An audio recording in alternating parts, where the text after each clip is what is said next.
Welcome to the October 23rd, 2025 public hearing for the Planning Board of the Town of Southampton. We'll have a roll call, please. Chair LaFaro. Present. Vice Chair Finity. Present. The Secretary is here. Board Member Mutu is absent. Board Member Neely. Present. Board Member Fulham. Present. Board Member Glazer. Present. We have a quorum. Thank you. Please join us for the Pledge of Allegiance. I pledge allegiance to the flag of the United States of America and to the republic for which it stands, one nation, under God, indivisible, with liberty and justice for all. Thank you. Since we have a pretty full room, I just want to go over some safety issues that in case of an emergency, there are 2 doors that go out, 2 staircases that go down, and you'd go out the front door. Okay? So given that, we're going to go in the order of the agenda, and that means 94 Dune Road Holding Corp. Will be first. And since it was adjourned the last time, we do not need to reread the notice into the record. So, John, do you want to? Yeah. My name is John Bennett. I'm here with Kim Gennaro from P.W. Grosser, as well as some of the project principals. The purpose of this hearing is to hear public comment. We've made a very extensive presentation on this matter. So this is a hearing on the DES, so we're just here to listen to comment, as are you. Great, Nothing else thank to you. Okay, so I do have a sign-in sheet, and I'll call everybody in the order that you signed in, and then if anyone else would like to speak as well. So Suzanne Jansen.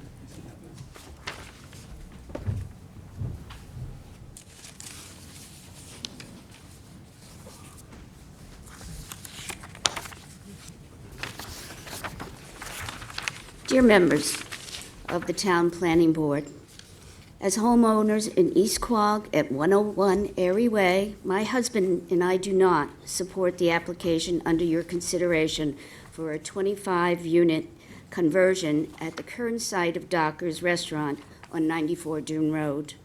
This development would pose a significant ecological threat to the area. The wetlands are crucial for maintaining the health of our water table and supporting the diverse wildlife and flora.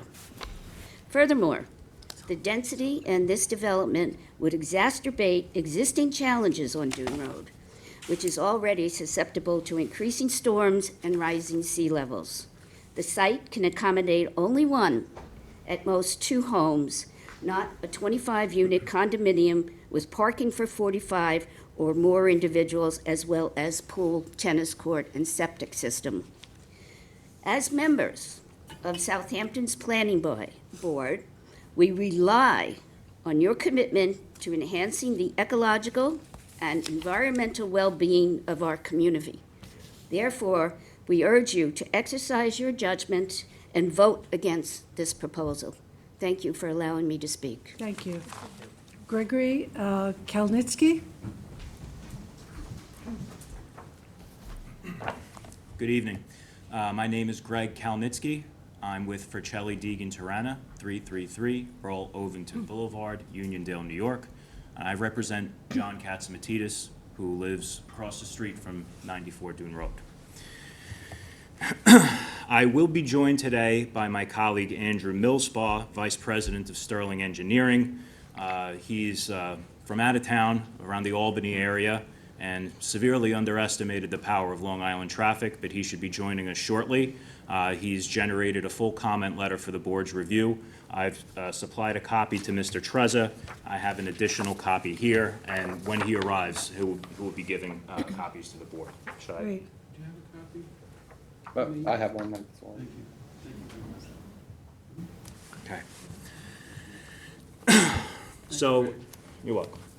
In the event there are any engineering questions specific, I would ask that you hold off just until Mr. Millspaugh walks through the door. Okay. First, let's talk about what an EIS is and is not. The document is intended to analyze in an impartial way any potential significant adverse impact of a development. Then it's supposed to analyze how to mitigate or avoid those impacts. It's not supposed to present the project spun in the best light possible. It's not supposed to omit information that isn't favorable. And I'd submit to you that the EIS before the board is more of a sales deck than an impartial analysis of impacts and how to mitigate them. The DEIS was required to identify and analyze several potential significant impacts that may result if the proposed 25-unit condominium were approved. I'll now go through several sections of the DEIS with reference to comments made by our engineers, and I'll do my best to explain things simply and clearly so that non-engineers such as myself can understand them. The project need, objectives, and benefits. So the DEIS asked the applicant to analyze that. Specifically, the final scope asked the applicant to identify how 25 dwelling units was determined to be appropriate for the site when compared to what's allowed in the underlying R80 zone. The R80 zone, per the applicant's DEIS, would permit a single-family home. There is absolutely no explanation, as required by the final scope, about how you get from a single-family home to a 25-unit multiple dwelling in a zoning district where multiple dwellings are not permitted. This is an explanation that was required by the board and an explanation that was overlooked or ignored. The DEIS refers to a precedent for changing a restaurant to a condominium within the town, which they refer to as the salty dog. However, precedent is a very difficult standard to achieve. As you all know, property is something that is very unique. Unless that property substantially matches the many variables a property may have, it is not precedent. As this board knows, each property, each application, each project is analyzed on its own merit. While the DEIS does not analyze and compare the salty dog to the application herein, only citing it as precedent in conclusory fashion, we will provide the analysis comparing that project to this one. The salty dog involved the reconstruction of an existing building, whereas here, something new is constructed in a new location on the site. The salty dog is about 23 miles away from this proposed development in Sag Harbor. This development is in the middle of a scenic bypass in East Quogue. The salty dog is not located in the wetlands in an environmentally sensitive zone. This project is. The salty dog required limited site alteration, whereas here, we need to truck in tons of fill and raise the elevation of the entire parcel by several feet to even make it buildable. The salty dog reduced the square footage of the existing building. This application is enlarging it. The salty dog was found to reduce water and sewer usage, and we intend to demonstrate to you that converting a seasonal restaurant into a year-round multiple dwelling, as the DEIS indicates, would result in an increase in water and sewage. The salty dog reduced lot area coverage. This application increases it. The ZBA decision for the salty dog seems to indicate that the restaurant use was undesirable in that area, where in this case, though the restaurant use is non-conforming, it is one of the only places where neighbors can meet each other and enjoy a meal. In that regard, it's a cultural and community resource, and it constitutes a very desirable use that the neighbors have become accustomed to and enjoy. Excuse me, Mr. Kalinsky, we have a lot of people here that have to speak, so if you could keep your comments and then give us your comments, we'd appreciate it. I have quite a lot to say. Do you want me to wait until the end? Maybe you can, because we have a lot of people who need to speak. I appreciate your Okay, cooperation. if you could give me a second call, Madam Chair, I'd Thanks. appreciate it. Thank you. Not quite sure I understand this. Is it Claire Manson?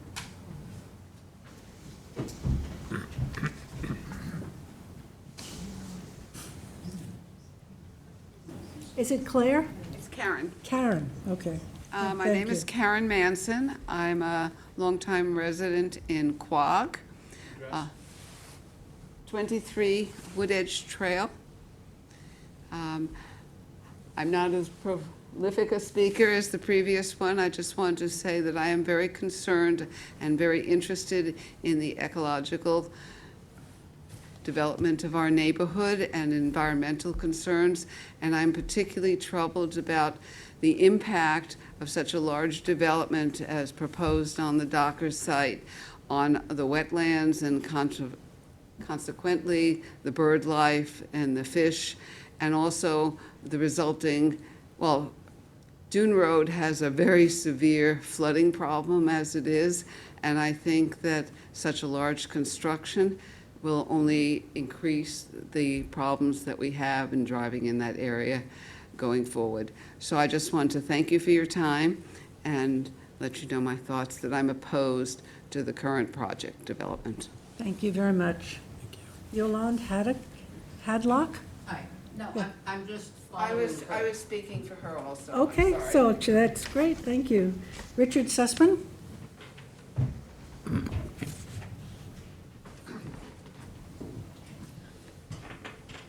Hi, I'm Richard Sussman. I'm the president of Round Dude, which is right across the street from Dockers. And we do have counsel and we do have an engineer who will present a myriad of facts and problems with the current proposal. But I would just like to point out, and there are 5 other people here from Round Dune at the moment. I would just like to point out that, you know, we do live already in a severely challenged environment. The last speaker mentioned the flooding of the roads, and it happens regularly. I'm sure you all know. We have certain videos of those which I think are going to be put into the record. One as recently from August, which shows about 3 feet of water on the road, which makes it virtually impassable for hours and hours and hours. And obviously having more homes in there just does not help that. We're also obviously living in an area where erosion from the ocean side is a problem. You know, we do have, thanks to you allowing us geocubes at the moment, which you know, have helped. Luckily, they haven't been too challenged at the moment, but should anything severe come in, they will help. And, you know, we just think adding to the density, if you will, of it will only make it worse. And there's obviously a lot of reasons about what will be worse that you'll hear later as well. That's pretty much it. Also, for where we are, aside from the scenic views generally, our views will be dramatically affected by 3-story condos right in front of us. We've asked repeatedly for actual comparative elevations to actually see what it will look like and have not been provided with them. So that's something, you know, that we felt was important and was never provided. But we are greatly, greatly concerned about that as well. Thank you. Thank you very much. Could I just say that if any speakers have technical data or engineering data, it's going to be more productive to submit that data in writing to the board members, because it's going to be hard to follow some, you know, anything that's dense or technical. Anything that I mentioned will be. Okay, Yeah, great. good. Thank you so much. Joan McGovern?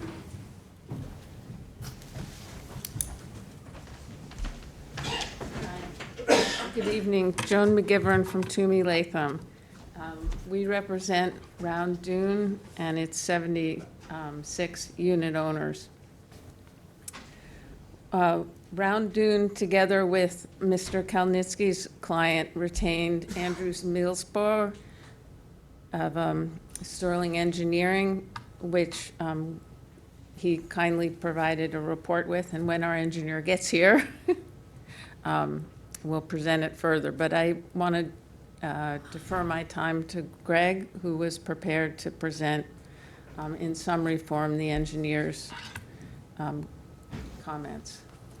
Okay, Okay. thank you. Bob DeLuca?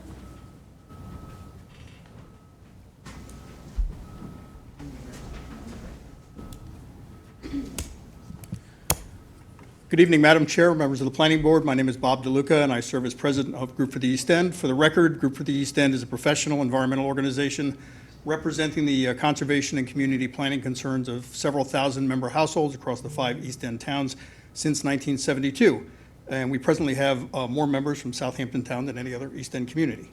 In December of 2020, we submitted detailed scoping comments on the subject proposal, which among other issues focused on the importance of alternatives consideration for this project site, in large part due to its environmental vulnerability, storms, flooding, wastewater disposal, climate change, you name it. More recently, in our initial comments on the DEIS, they were provided back in July by the Director of Conservation Advocacy. Those are in your file, and I just refer you to those. And that focused in part on the importance, again, of proposed alternatives, which is where I'll pick things up this evening. In short, the subject property's present use is just an artifact of development permitted long before local governments fully understood or valued the long-term importance and environmental consequences of shoreline development. Thankfully, as early as 1972, the town of Southampton, after completing its first comprehensive plan, began to come to terms with the implications of shoreline development, and as a result, rezoned the subject parcel from beach business to R80 to control density and to protect natural resource, and that was more than 50 years ago. Since that time, the subject property has been a pre-existing non-conforming status through which it continued to operate legally in a commercial capacity. That said, it's fundamental and a tenet of zoning that pre-existing non-conforming uses are intended to come more closely or fully into conformity over time, and this might be a chance to do that. Having said that, however, what's essential to your consideration of the proposal is an objective comparison between what the potential impacts would be of site development under present zoning, as it has been intended for decades, alongside the applicant's proposed action, whose proposed density is some 25 times higher than the single-family residential unit that might be permitted under the existing zoning. Now, simply stated, all conversions to a residential use are not created equal, and it's entirely possible to create a residential proposal that, while arguably more conforming in terms of its formal use, that being residential versus commercial, can also be equally or even more harmful to the surrounding community and environment than the present or alternate uses over time. Fortunately, the secret process provides, and your board has wisely required, that the applicant provide a comparison in the DEIS so that the public and town decision makers can fairly evaluate exactly how the proposed action might come into conformity with the goals of low-density residential use. And using that information, all you need to do is look at the comparative assessment between the as-of-right residential development, that's the one lot on this property, provided on page 164 of the DEIS, and you'll find that compared to the underlying zoning, the applicant's currently proposed action requires twice the lot coverage and would produce a 13-fold increase in population density, a 25-fold increase in wastewater generation, a 7-fold increase in nitrogen generation, a 12-fold increase in solid waste generation, and a 16-fold peak hour traffic increase, and the list goes on. I should also mention that the reduced density alternative, which isn't reduced by much, does only modestly better, but is still far more impactful to the environment and surrounding community than the intended low-density residential zoning would allow. As a result, and based on the information available, it's our view that the best long-term outcome for this parcel is ultimately a public acquisition for preservation and water access, given all the limitations for development on this site and the inevitable and impending consequences of sea level rise. Understanding that such an acquisition would require a willing seller and interest by the town, at this point, all we have to do is to urge the board to reject the present proposal, explore preservation, and seek an alternative that far more closely resembles the low-density underlying zoning that the town has intended for this site for over 50 years. I very much appreciate your time and consideration of these remarks and would ask only for a reasonable written comment period to follow up on tonight's hearing. Thank you. Thank you, Bob. Marissa Bridge?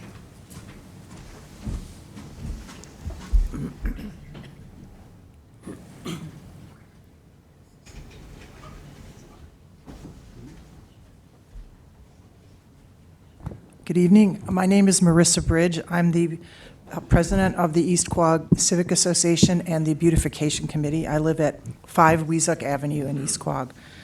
I've heard from a large number of our membership who are against the plans before this board for the site located at 94 Dune Road in East Quogue. Everyone feels this project is too large for the site and will contribute significantly to the pollution of the waterways and wetlands. This area is already negatively impacted, and this project will only make things worse. Please say no to this application. Thank you very much. Thank you. Christina Richmond?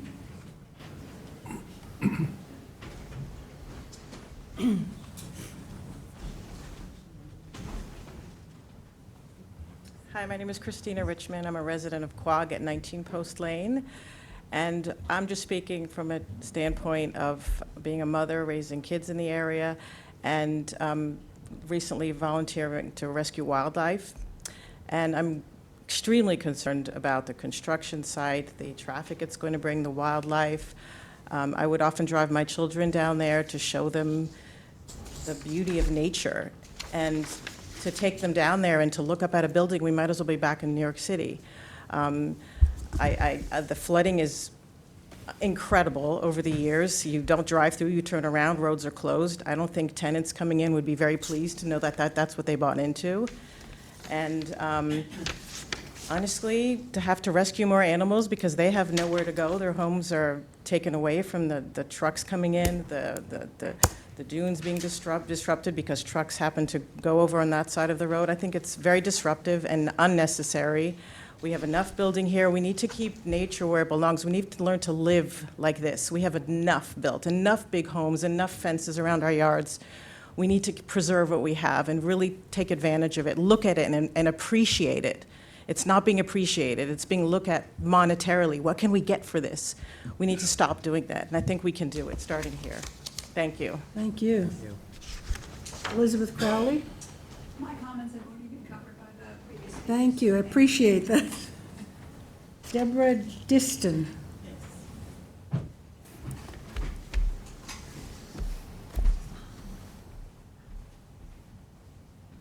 Hi, so my name's Deborah Diston. I live at 119 Dune Road, which is literally about 1.5 miles down from Round Dunes. And all I can say to you people who want to build this is shame on them. Shame on them.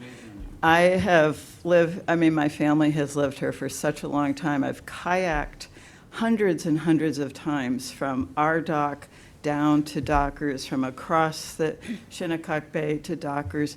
First of all, that is one of the most beautiful properties to go through. If you kayak along those estuaries, you see dozens of different wildlife, endless amounts of wildlife. Second of all, at low tide, there is absolutely no way you can get a boat to that location. I've literally walked kayaks to the dock at Dockers because they got stuck in the low tide. I have to ask, what is the insanity here that you think that it's okay to approve the construction of such a large facility on some of the most precious, precious piece of land we have? And without question, I can tell you from living on the canal side of Dune Road that we have personally seen the deterioration of the water quality in the canal, especially when we have an abundance of people here in the summer. It used to be that the tides that go through the inlets and wash through and storms would clear the water, but it is no longer. It is not that way. And if this construction happens, this building happens in that location, it is going to contribute tenfold to the problems that we already have. It will be counterproductive to what the Cornell Cooperative has been doing for oyster production farming in the areas so that we can clean the water. Do you ever go out on the water in a boat? Have you ever seen how murky it gets in the summertime when we have this plethora of boats and we have the golf courses that are being covered with fertilizer and we have the leaching into, we are living on sand piles. There is nothing to keep the leaching of any kind of oil flow from Dune Road or any kind of septic that gets into the ground or fertilizer. We are in a sponge, and all of that material goes right into our beautiful water and into our wetlands, and it's slowly killing our wildlife and our water.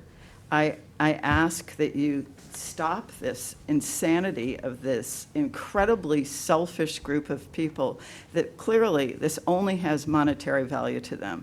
There is no redeeming quality whatsoever in terms of enhancing the beauty of the area. There's absolutely nothing that will improve the quality of the life of the wildlife here and the safety of our water. Just think about it. We are living on a sand pit. So we need to stop the craziness of putting buildings on it and protect the land and protect our water. We have nothing to offer the younger generations to come. And I want to also say I'm incredibly grateful that we have engineers and people that have the ability to provide data and analysis, and I hope that you pay attention to them and what they have to say. And Thank you. I will also do everything in my power to stop this. If it requires putting picket lines in front or rallying against it, it's definitely not going to stop here with me. Thank you. Ann Algieri?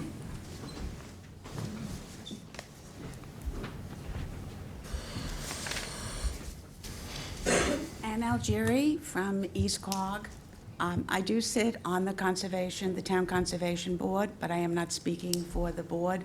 They have sent their comments in on this project, but I'm speaking just as a resident of East Quogue. I'm not going to repeat what the previous speaker said, but I am in agreement. When she talks about the environment, I think of all the work they've done on the eastern part of the canal, and it's worked. You know, they've really helped bring that back. I think of Moriches Bay and what they've done there, and you can now eat the clams and the oysters from there. This part of the bay, the health is still very, very compromised, but it can come back. If this project goes through, it won't, in my estimation, in my thoughts and opinion. We have here now a non-conforming use with the restaurant, and it's grandfathered and it's legal. What they are asking for is another non-conforming use. They're not bringing it, you know, into conformity with our 80 zoning. So you have a site plan in front of you. You don't have to approve it. You can either accept it or you can reject it.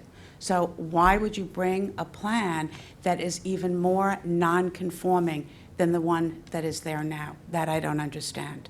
There's many concerns. You know, there's the environment, there is the water, what will leach in there. It's in a flood zone. You'll have traffic problems. I mean, there are so many concerns. The environment, the quality of life, the scenic view. I mean, I've seen drawings of what's being proposed. In my estimation, in my view, it belongs in Canarsie, not in Southampton town. So I ask that you reject it. You don't have to accept the site plan. You can reject it. And I hope you do. Thank you very much. Thank you, Ann. Is there someone on Zoom? No one has their hand up. Does anyone else wish to speak who hasn't spoken? Well, I had conceded some of my time so that Greg could cover the rest. I don't know if you want to allow him to speak further. How much time do you need, Greg, to read? It was a fairly detailed report, which we'd hope you could submit to us so that we can you give just a summary of it for everyone's benefit? It's an explanation, okay, Yeah. of the engineering report that we've submitted. I think it could add value. I mean, the DEIS in itself, I think it was over 1,100 pages. It took me 2 days just to read through it. Yeah. I'm just asking for your indulgence, 20 minutes maybe. Do we have the report available? I submitted a courtesy copy to Mr. Trezza. Unfortunately, our engineer is caught in some traffic. He should be here any moment. Okay. Jackie, there is someone Do on it, Zoom now. if you can capsulize certain parts of that. Sure. It seemed like you were highlighting the apples to apples comparison, and that's something that I was very interested to see, that analysis. So if you don't mind, maybe we could zero in on that to understand what's there now, what would be allowable under current zoning, and then what is being proposed. Yeah, and I'll try to analyze it through the various lenses that the DEIS does. I'm not going to sit here and read 1,100 pages. Just a couple of minutes. If you want me to move along, I'll move along. Yeah. I won't take offense to that, Madam Okay, Chair, if I'm great. talking too long on a subject, Appreciate okay? it. And we will read everything you submit afterwards. You submitted the document. Yes. Yeah. And I'll have additional copies shortly. All right, so when we last left off, we were talking about the salty dog. I won't belabor that point. We don't consider it precedent as a conversion from a restaurant use to a multiple dwelling use. In the DEIS, there are several bullet points the applicant leaves on pages 4 and 5 in support of changing the non-conforming use to another. One of them is that they indicate that the residential use is less intensive than the restaurant use. We submit to you that that's not the case. The restaurant use is seasonal, requires no site alteration or trucking in over 3,500 cubic yards of soil. The residential use that is proposed will require extensive site alteration. Said 3,500 cubic yards just to make it buildable, okay? If you have to truck in soil on over 100 trucks just to make a site buildable, I'd submit to you that that site is not appropriate for that type of development. The residential use will require driving many foundation piles and will also require the installation of a permanent stormwater and wastewater infrastructure that will require continuous operation and maintenance. The restaurant use can function as is without any installation of utilities of that nature. Second point is the applicant states that the proposed high-density multiple dwelling use is consistent with the surrounding residential land use. Nothing could be further from the truth. You heard the neighbors here. To the east and west of Dockers is empty space, open water, wetlands, and natural beauty. Everything else besides the Round Dune development is single-family homes on large parcels. Where the applicant can, as of right, build one dwelling unit, they're proposing 25. How is that the character of the neighborhood? When the Round Dune development was built, which is what the applicant was referring to establish the character of the neighborhood, the area was classified as a different zone that permitted it as of right. That has long since changed. Multiple dwellings are no longer a permitted use, and they're not permitted for a reason. The location isn't suitable for it. I'm joined by counsel for Round Dune. One of the items that I was going to provide to the board is a video taken on August 21st by Mr. Richard Sussman of the Round Dune showing localized flooding in just a minor rainstorm. I'm just going to submit it up and I'll continue.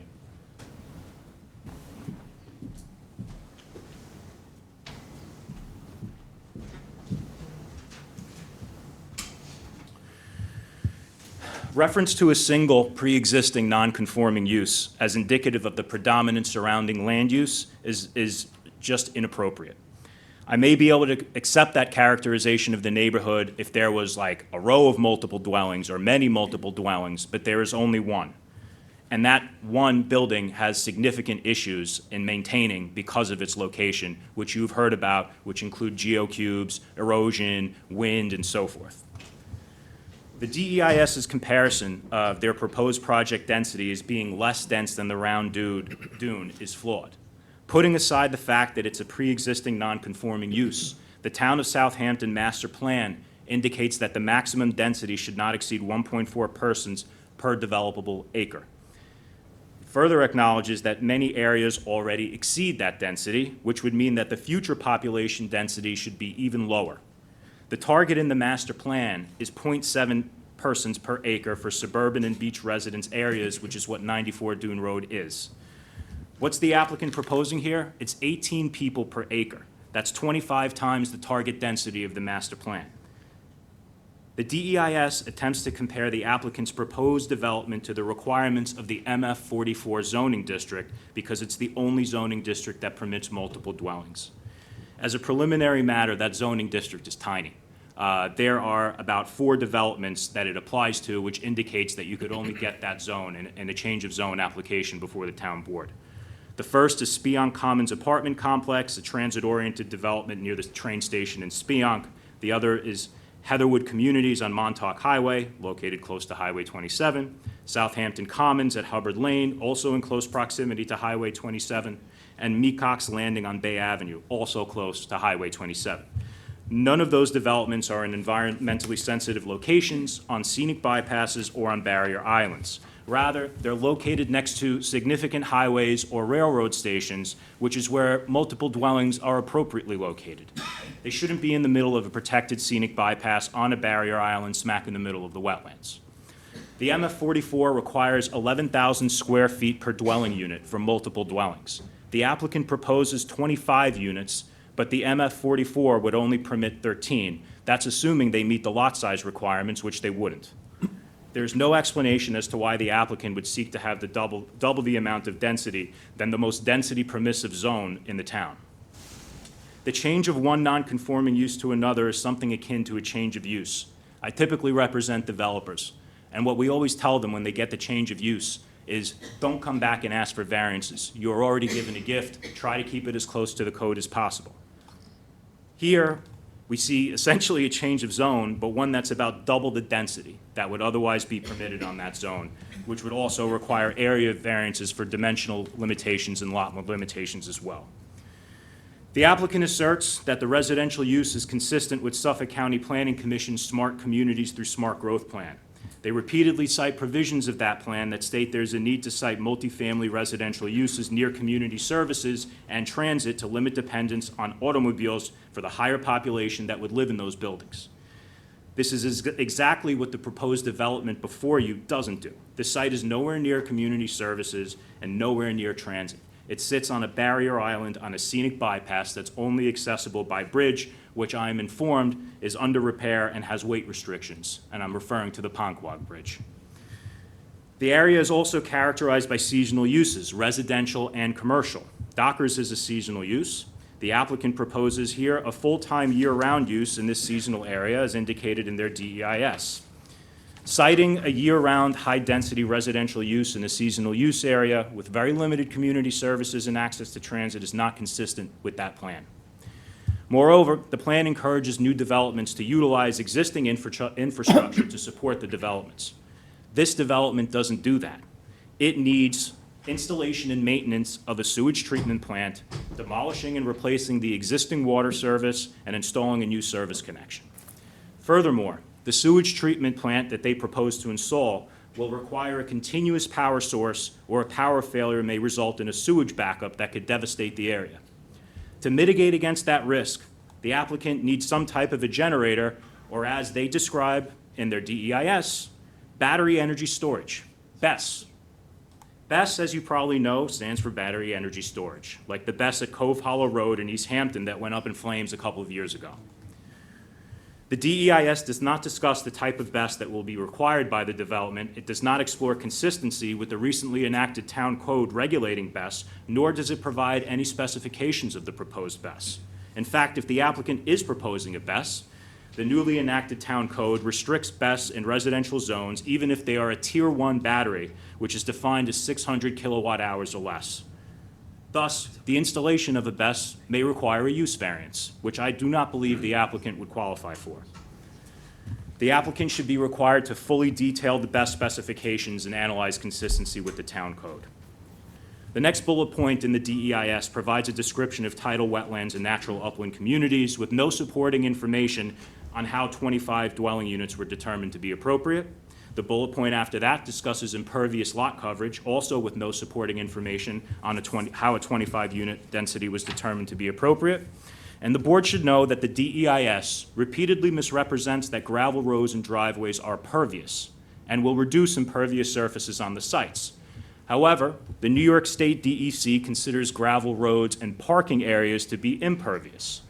The applicant in their DEIS implicitly agrees with that by assigning a runoff coefficient of 0.9 to that surface, which means 90% of the water that hits it will not be absorbed. But where will that water be running off? Dune Road, which already floods during minor rainstorms, as you could see through that video. I was having issues here and everything, trying to pull it up, but I'm putting it in the record, and I'll check it again. Thank you. Is it going to go in the wetlands, estuaries, and channels? Perhaps Shinnecock Bay? The DEIS should be updated to reflect that the proposed gravel roads and parking areas are impervious and that they're characterized as such in their report. The applicant further indicates they will contribute to the Town of Southampton Community Housing Opportunity Fund with no information on how 25 dwelling units was determined to be appropriate and no quantifiable data about how a contribution to that fund would benefit the community vis-a-vis obtaining approvals for their proposed development. Nor is there any information on why a 25-unit development would be appropriate relative to the potential economic benefits of construction, purchasing power, and tax generation. Now that we've discussed why we believe their conclusions as to the benefit of the project are flawed, we will now discuss the potential significant impacts that the DEIS fails to address or misrepresents. Soil and topography is the first topic. Greg, you have about 5 or 6 minutes to finish up. You've been going for 15. Just highlight your bullet points to us. It's hard. I mean, this is technical information. I know it's hard, but, So, I mean, the chairwoman's being very generous. Okay. Usually, I mean, if you were before the Suffolk County Legislature, they'd be getting the hook at 3 minutes, so. okay. It's good points and, you know, we can, The soil fill is going to create severe problems. The noise from that potential issue is not analyzed at all in the application.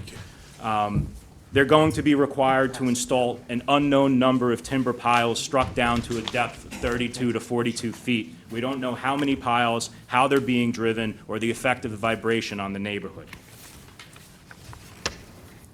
As far as water resources are concerned, surface water, groundwater, and flooding, a groundwater elevation of 2.1 feet is recommended in their 2025 geotechnical report, but they use dated numbers in their design located in Appendix D, I believe. There is a serious issue with respect to the bottom depths of the wastewater leaching galley, which is a component of the sewage treatment plant. That could result in a backup in the sewage system, which would result in sewage overflowing onto adjacent properties. The increasing severities of the storms, the stormwater systems on the site are only designed for 3-inch, 24-hour rain events. The design standards in other places, for example, Nassau County, is 8 inches. Sometimes you can get a waiver of 5. We believe that 3 inches is wholly insufficient, and it will result in flooding in the area because the stormwater system will not be able to contain it. We found that the DEIS also uses the wrong wastewater loading rate for the maximum allowable water discharge. I won't bore you with the details because they're all in the report. They don't have a gravity flow sewage system. They have a pump station, which requires continuous power sources. The design standards in the Suffolk County Department of Health strongly recommend gravity-related pumpage. The sewage treatment plant requires a 24-hour-a-day operator. There's no indication in the report about how that's going to happen, how the developer or any HOA is going to be able to retain a full-time operator and have a contingency plan to ensure that operator is available to address any issues. They don't evaluate the frequency of sludge removal from the STP and the associated odor impact and odor mitigation that they are required to evaluate. And this is an important point regarding nitrogen loading, okay?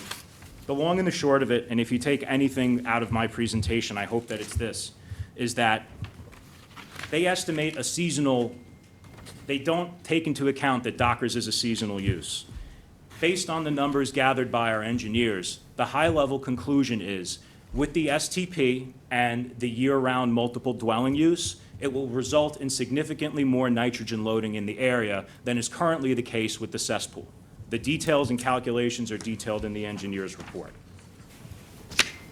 We're very concerned about flooding as far as this area being in a flood zone, and Superstorm Sandy, which wasn't even a Category 1 storm, resulted in a 5-foot surge in East Quogue and caused some serious damage.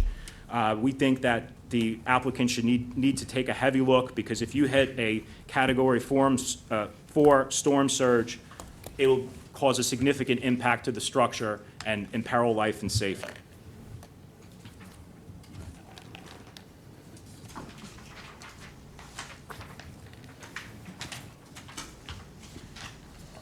Trying to move this along as best as I can. I understand that you've afforded me a great courtesy, so I'm just going to say this, all right? Sacha Baron Cohen, who is the famed Ali G of HBO's The Ali G Show, used to have a saying, you got to check yourself before you wreck yourself. To me, that's what the environmental review process is.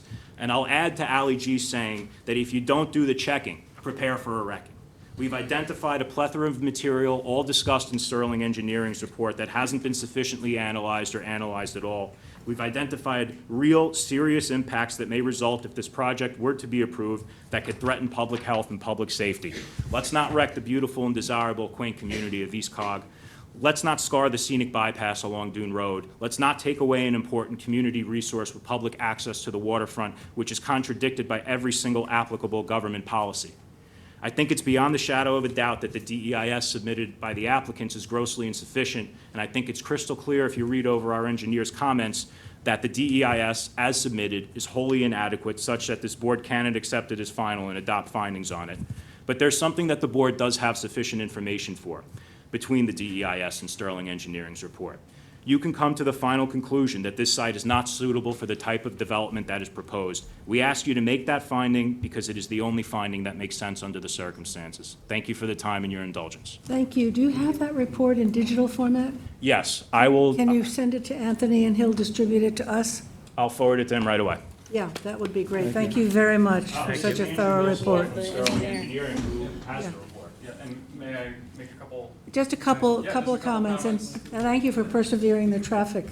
No, obviously, I am not from here, so even allocating as much time as I thought was necessary wasn't sufficient. You have to double it. Have to double it, but what I do is, Andrew Millspaugh, Sterling Environmental Engineering, Vice President, we're out of Albany, New York. I represent developers, town designated engineer for municipalities, and I sit on my own planning board. So I know all facets of the planning process, and even though I'm not from here, I review DEISs all the time, and what is clear, also I do appreciate that you put your meetings on Zoom, because I was able to listen to it all the way up to being here, so that was great. A lot of the comments, highlight that it's pretty crystal clear that the proposed use is not suitable for the location. All the things that would have to go into making the site usable for that proposed use highlight that fact.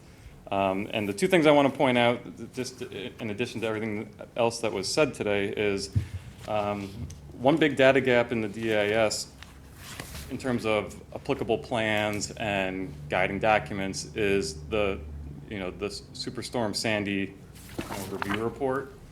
And there's some cursory references to it in the DIS, but the overall takeaway from that report is future planning should not put people in harm's way. It should not put people and high-density developments in locations that are known to be susceptible to severe storms, and severe storms that are only going to get worse with time. The plan is pretty clear, and I didn't put quotes on this because it's not verbatim from the report, but it says specifically, the siting of a year-round, high-density residential use in a vulnerable coastal area puts more people in harm's way as the frequency and intensity of extreme storms are expected to increase over time. So I think that's something that has to weigh, heavily in the, the benefits of the project versus the significant adverse impacts. And the second thing that I just wanted to highlight is the cumulative impacts. I don't think the DIS fully evaluates the cumulative impacts. It goes through discretely of what they feel are the individual impacts, but in particular the construction process just to get to it to be buildable is going to have a lot of cumulative impacts from the significant trucking, whether that's over, there's a load restricted bridge, so does that mean they have to come through smaller communities now with the trucks to get onto the island? There's not enough information about the driving of the piles, 45-foot piles driven into the ground with a vibratory hammer. That's going to impact not only the residents, but it's going to impact the wildlife. Similarly, bringing in all the fill has to be compacted with a vibratory roller. All those things are going to have a cumulative impact. And the amount of time that it takes is underrepresented in the DIS from some of the assumptions about the construction. And then, as was mentioned with the routine flooding, there's no weather delays accounted for in the construction schedule, which are going to happen. So that construction schedule that's represented is going to be significantly longer than is actually represented. And that's assuming everything goes accordingly. With this much site alteration, it's likely that there will be delays or snags. Last thing I'll leave with is the water table elevation. I don't know if it was mentioned, I know we mentioned it in our first letter in July, just that they're still continuing to use the older groundwater data, and when you look at the design groundwater elevations that are recommended by the geotech report, that groundwater is going to be higher than what's represented, and they have infrastructure that's proposed to be built below that water table, which is going to require dewatering. The DIS says there may be dewatering, but there will be dewatering, and significant dewatering. Some of the pump chambers depths are upwards of 8 feet below the water table, which is, to make that construction happen, you have to dewater that excavation and manage all that water for the entire time that has to be left open. So I think there's a lot of concerns. I think it's clear that the DIS is lacking, but even with the responses or the additional studies that we're recommending, I don't think it's going to change the outcome that it's not suitable, it doesn't mitigate the adverse impacts, and it's a project that, as it's presented, should be denied. So thank you for your time. Sorry I'm late. Thank you. but Thank I you for appreciate coming it. all the way out. We greatly appreciate it. Can I ask a question of the engineer? So if I could ask you a question. So I'm really glad that you came, because when we first looked at this project, the rationale for the less intense use was the output of nitrogen based on upgrading the septic system. And so I think in your report on page 6, it says that the wrong wastewater loading rate is used, right? Because it's actually increasing the wastewater flow. And I wondered if, from an engineering perspective, if you could just outline that, that impact. Obviously, yes, we are concerned about nitrogen output, but Right. also the impact of the increased Yeah, flow rate. so the main thing to summarize as plainly as possible is currently there's a septic system out there which has the highest nitrogen release out of the options: conventional system, innovative alternative system, STP. Dockers currently has the conventional and a lower flow rate. The proposed use will have a higher flow rate with a lower nitrogen, discharge. But when you read the report and when you read our letter, they're coming to that conclusion using a model with 18 or so parameters, and you can tweak any one of those parameters, and if any of them are wrong, and if any of them are significantly wrong, it can change the outcome of the findings, whether one is greater than the other.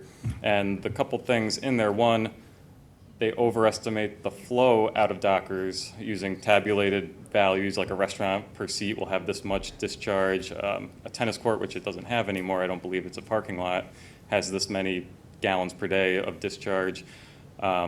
We are able to get the actual metered water use from Dockers. It's publicly available information if you FOIL it. And the water use is actually a lot less than the tabulated values that they were assuming in the report. The other thing that's not considered is there's what appears to be readily available grant funding to upgrade septic systems to the innovative, the not STPs, but the innovative alternative systems. So if you consider that Dockers or whatever down the line chooses to do that, makes use of that funding and upgrades their system, that significantly drops the nitrogen loading out of the septic system. And the benefit of a septic system in these locations where you don't have municipal sewer is they run on gravity. Gravity doesn't stop. The STP has to continue, as long as there's flow coming in, you have to keep processing it or it's going to back up. And it's challenging to do that. So does that answer the question, or do you have any? Thank you. And I think, just in terms of, basic middle school science, designing an experiment, you have constants and variables. What you're saying is that they used a variable to design this outcome of this experiment, not the constant, which is the gallons per day flow. Yeah, and then the gallons per day flow, they put over the whole year, which Dockers is Seasonal. is seasonal. The model that was used, which one of the comments we had was how widespread is that model actually used for nitrogen loading, and it wasn't readily available to find online and download to check, to check the input parameters to make sure there was not an issue with how they ran the model. But the biggest one was the not accounting for the seasonal use of Dockers. And that, some minor ones, but ones that make a difference are, fertilizer application is one. And they assume that all grass on the property has fertilizer applied, but you readily go to Docker's website and they say under their green practices they don't use fertilizer. So there's some readily available basic information that probably should have been a 0, not an actual input number to overestimate the nitrogen that's coming out of Docker's currently. Yeah, I just think that's a critical component because we do coordinate with the Suffolk County Health Department, and that standard is an important consideration for us as we're moving forward. Thank you. Yeah, and one of the items in the DIS was a letter from Suffolk. They solicited comments from Suffolk County. They gave comments back of we want to see, in particular, a model of how this, not just the nitrogen loading, which they included, what they represented as the nitrogen loading, but they wanted to see how that impacts the bay there, which is an impaired water body for nitrogen. Mm-hmm. And that, I think that letter was dated over a year ago, so they had time to incorporate a response into the DIS, but there wasn't one. So I think we'd want to see that in the final. All right, thanks. Thank you so much. John, would like to say anything, or? With this process has a Okay. final EIS, we'll respond to everyone that was Good. on this very easily. Thank you. There's no one else on Zoom. Anybody else? There's no one on Zoom. No one on Zoom. Jackie, there is someone on Zoom now. There is one person now? Yes, one Okay. person.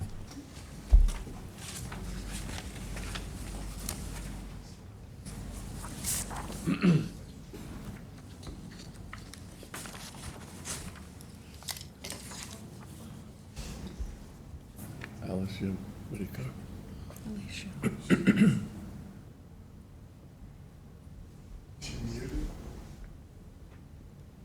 We see a name but no face, and we don't hear anything. Is it muted? I can't see this. And there's no sound or no No, there's image. just a black screen. It's coming. It's Okay. coming. There you Hi. are. Hello? Yes. Can you see me now? Yes, Alicia, give us your name. Yes, hello. I'm Alicia Whitaker, 57 Baycrest Avenue, West Hampton. I'm also the president of the West Hampton Garden Club, and I'm speaking on behalf of myself and the club. We only recently reviewed the proposal and became aware of the issues, and we are hoping very much that you will decline this proposal.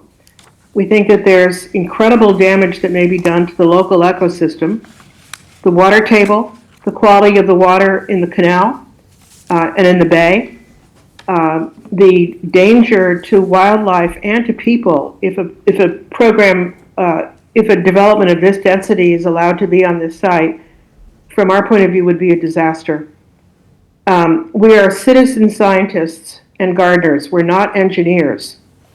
But I think the normal person with common sense can look at this and say, what are they thinking? The density, the impact, the fact that this would be built in an area that's already very vulnerable to the kind of storm damage that we're seeing and the realities of global warming would make it very imprudent for this kind of a project to be put into this location. You also have, as a group, have done a great job in preserving the rest of the Bayside aspect of Dune Road from Quogue to the Ponquag Bridge. This is a use that's incompatible with other things that exist there, mainly nature. Very few buildings that are grandfathered, but that have minor impact. So in conclusion, we're very hopeful that you decline this proposal and ask the developers and the owners to look at a land use that would have a much lower impact on our community. Thank you very much. Thank you. Anyone else on Zoom?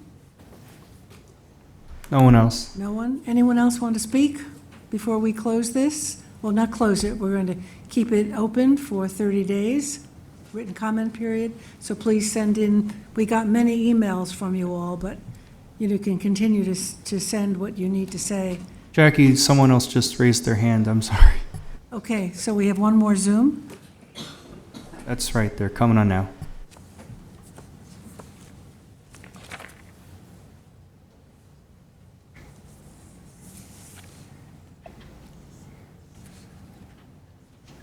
Hello. Yes, hello. Hi, my name is Harris Cutler. I've been a resident at Round Dune for many, many years. I've been coming to Round Dune long enough that I can say that the Dockers that started is a lot bigger today than the Dockers that was. Aerial photos from time periods 2 decades ago to 1 decade ago to now show that it has expanded its footprint considerably. That said, it is a beautiful place that does a beautiful job, that certainly appears that denying of this project would not have such a terrible adverse effect on the people who own it. They have a booming business there. It is the most beautiful sunset in Long Island. But I will tell you that I've sat through this entire meeting and listening to the engineering reports. It is a very scary project, and I hope you guys will deny it. Thank you very much. Okay. Want to adjourn for 30 days? Yes, we're going to keep this hearing open for 30 days for your written comments, and so I have a motion for that. Yes, motion. Dennis, motion by Dennis, second by Tom, all in favor? Aye. Opposed, abstention, 6 in favor, 1 absent. Thank you very much, and thank you all for coming. It's important.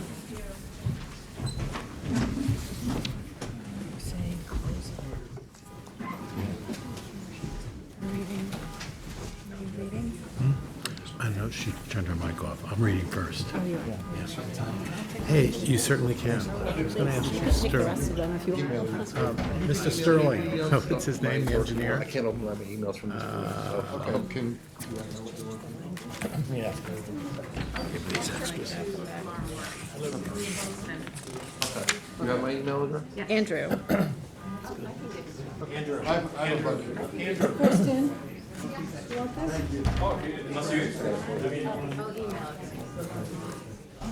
Does she have a copy of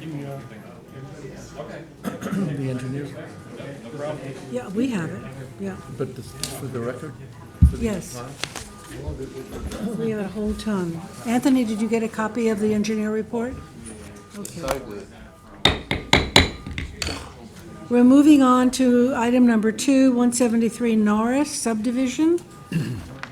Do you want to read that into the record, David? Please take notice that in accordance with local law 14 of 2022, a public hearing will be held by the Southampton Town Planning Board on Thursday, October 23rd, 2025, at 6 p.m. at Town Hall, 116 Hampton Road, Southampton, and via video conferencing to consider the final application entitled 173 Norris LLC.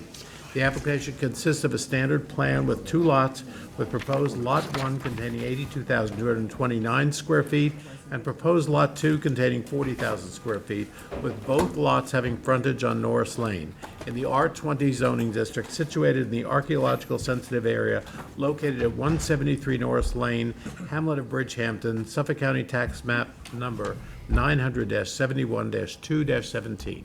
Thank you. Do we have sufficient notice, counsel? You do. I forgot to ask you. Thanks. Where are all the people? What's that? Where are all the people? I guess, yeah. Thank you. I guess they were shocked. I guess they were shocked by Ali G being given credit for check yourself before you wreck yourself. Because I think it goes back to a singer named Dion back in the '60s that was then appropriated by Ice Cube in 1993. Wow, you're a Gentlemen, you music- suffered through cultural appropriation at its finest right there during the hearing. So, good evening, members of the board. Michael Senlensky of counsel to the Benincasa Group, 860 Montauk Highway, Watermill, New York, 11976 for the applicant. We have a proposed 2-lot subdivision on a substantially sized 122,229 square foot parcel. Lot 1 of the proposed two-lot subdivision would have 82,229 square feet, or 4.1 times the minimum required lot area. And Lot 2 would have an area of 40,000 square feet, which would be 2 times the minimum required lot area. This is an already developed parcel that contains a number of buildings. I think that the overhead that's on the board now, I think there may actually even be a more recent one. There's a house, single-family residence that's under construction currently on the southern portion of the overall lot. And I believe the parcels, the would-be parcel, the northern parcel, or the new parcel, already has had the structures that were there removed or in the process of being removed. This is a very simple subdivision. We're well within the bounds of what is permitted for as far as lot size for this. There's a tremendous amount of frontage on the lot. I will say currently there are 3 curb cuts, and we're asking for a 4th curb cut. So maintain the 3 on the southern parcel that's already under construction, and then just add 1/4 for the lot that's to the north. I think we had some discussion about this, about all those curb cuts that you need, that We are pretty excessive. originally had proposed 5, and that was our original proposal. And if we can maintain the 3 that are already there on the southern lot and just add 1 access point for the northerly lot, that would fit within our design scheme for the development of the parcels. Isn't one going to a basketball court? Right. What's that? One is going to a basketball court? One serves as basically the service, as a service entry. And that currently exists, there's currently 3 curb cuts on there. And that allows access, that's going to allow access to the rear of that property to service both the indoor recreational facility as well as the tennis court. Otherwise, you would have to, you would basically be servicing those from the U-shaped driveway that currently exists in the front of the property, which is a significant distance because of the size of this lot, that it's 4 times the size. It's 4 times the size of a normal lot in the area, and required by zoning to do. Okay, well, we'll discuss it more when it's in front of us. Any questions from the board? No. Is there anyone on Zoom? No one. Hearing no one, we'll close this with a 10-day written comment period. Motion by Dennis. Second. Second by Gloria. Glorian. So we're open 10 days. We'll close it after that. Thank you, everyone. Thank you. Thanks, Mike. Thank you. Vanderbilt Park, we have a notice, council? You do. Okay. We don't Anthony, have is that anyway. you? Yeah, I got to get up and speak on this one. Okay. Gentleman was looking You want me at to read town board, it? I think. Hi, Tony. To read Oh, sorry, yes, please read. I was distracted by please our take former notice. postman, Tony. That was on Narrow Lane? Norris. Norris Lane. Narrow Norris. Right. Did you want to speak? Yeah, Oh, yeah, because okay. I was on Narrow Lane, so. Should we reopen? Yeah, so we're reopening 173 Norris Lane. We did have a 10-day written comment period, but we'll let you speak into that. Okay. Those are screens. Just face us, Tony. Okay, Speak. I'm just trying to figure out, how you doing? I'm Tony Lambert. Used to live in Bridgehampton, and I used to live on Narrow Lane, at 131 Narrow Lane. And I seen this going by. Sorry to say, but as the only one from Bridgehampton CAC, the only member of Bridgehampton CAC, I will be against this. We need more affordable housing in Bridgehampton, because we need stuff basically for veterans like myself. And if they can actually make that into like a tiny home subdivision, that would be great. Tiny homes is really popping up across the US, and it will be great. This right here sorry to say, is going to be another monstrosity. All this is nothing but a big gigantical home. Someone's going to be here for at least like 2 to 3 weeks out the year, and they're not going to do anything productive in this town. It's not going to help us. You need people who actually live here to stay here. A lot of people are leaving Bridgehampton, Southampton town, and it's very, very sad. And no one is not saying, hey, why don't we go ahead and do something about it? No, you're letting people from the city with mega dollars come here, build houses, and do nothing with it. And people are coming from out west to create traffic jams, create the biggest traffic jams ever from Quogue all the way out to Montauk. That's appalling. It's hideous. Something has to give. If you do not do anything about this, then you're just gonna create more problems in the future. Kids will not be able to live here. No kids will not be able to live here. And that's the sad thing. No parents will have to move. Grandparents will have to leave because the taxes are getting too high. I mean, what are you going to do? You're going to see them like, oh yeah, let's go ahead and get this through. No, don't. Stop things. And say, hey, let's go ahead and think about the people.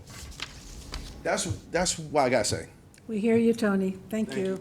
Thank you. Thanks. So we have to re-vote on that, I think, right? I Yeah, think so same process again, just move to there's close a and leave it open for 10 days. move Leave it to open for keep 10 this open for 10-day written comment period. Motion by Dennis, second by Gloria. All in favor? Aye. Opposed, abstentions, 6 in favor, 1 absent. Okay. Now we have an item that, from this afternoon, that we have to deal with. Wait, we have one more. We haven't done Vanderbilt One more Park. Oh, hearing. we still have Vanderbilt Park. Right.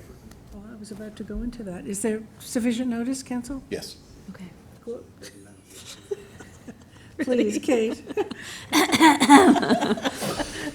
Please take notice that in accordance with local law number 14 of 2022, a public hearing will be held by the Southampton Town Planning Board on Thursday, October 23, 2025 at 6 p.m. at Town Hall, 116 Hampton Road, Southampton, and via video conferencing to consider the pre-application of an old filed map entitled 9 Columbia Avenue, AKA Vanderbilt Park Map 655, Sections 6 and 7. The application consists of an amendment to an old file development map with 2 proposed lots. Lot 1, known as 7A, measuring 34,812 square feet of undeveloped land to be improved with a single-family dwelling, and Lot 2, known as 7B, measuring 15,205 square feet, previously developed with single-family dwelling in the R40 zoning district, the old filed map overlay district, and within the archaeological sensitive area located at 9 Columbia Avenue, Hamlet of West Hampton, Suffolk County Tax Map Number 900-354-3-29. Anthony, Yep, I since this is believe an old it's file you. map, the planning staff has to handle this, so. All right, so we've done a lot of work on Columbia Avenue, so you're familiar. This board, or a planning board, approved the development section, which included this property that you see here with the existing lot. And I have a copy of the map, and it shows that it's identified as, J7, 1 lot. The applicant is proposing to subdivide it to create basically whatever that was, approximately 15,000 and change around the existing lot, and then the bulk of it, which I think they said was, I forgot what the number was, the second lot. For a second lot, 34,812. there you go.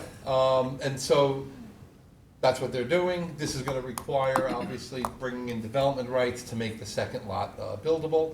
And my guess is this property has a pretty long history going back to the zoning board, so my guess is maybe at the next meeting, Seth will have a work session, I'll be there so we can give, a little detail. But that's what the proposal is, so it's really just a second lot, requires development rights. They're both substandard size. Yes. That's the case usually in the old file maps. There's usually 5 acre zoning, most of them. But they have to bring This development is- rights in. So Anthony, do we leave this open for a comment? I have a Richard Bartell here. He already left. Okay, He was listening, because he has a Okay. subdivision right up the road. okay. So we'll leave this open? I think you could close it. Close it? With a days. 10, 10 days, well, yeah. I'm not closing it. It's open for 10 days. 10 days. It's written comment period. Yeah, you don't, Yeah. we don't close them. So motion by Gloria, and second by Kate. All in favor? Aye. Opposed, abstention, 6 in favor, 1 absent. Thank you, and thank you, Anthony. And now we go into the NRP Holding Lot 1 site plan. And this was a resolution that we couldn't get to in this afternoon session, so we're dealing with it now. The Planning Board of the Town of Southampton hereby extends the deadline for the submission of plans for the site plan application NRP Holding LLC Lot Number 1 until January 23rd, 2026, at the request of the applicant's representative. Do I have a motion? Motion. Motion by Gloria and second by Kate. All in favor? Aye. Opposed? 6 in favor, 1 absent. If you could read that same thing again and make it lot 2. There's Lot actually 2. 2 applications, so. Oh, yeah, okay. Yeah. Okay, okay. And the second one, resolve, the Planning Board of the Town of Southampton hereby extends the deadline for the submission of plans for the site plan application of NRP Holding LLC, Lot 2, Strebels, until January 23rd, 2026, at the request of the applicant's representative. Motion. Motion by Dennis, second by Gloria, all in favor. Aye. Opposed, abstention, 6 in favor, 1 absent. Thank you. Motion to adjourn by Gloria, second by Kate. All in favor? Aye. 6 in favor, 1 absent. We are adjourned. Thank you. Thank you.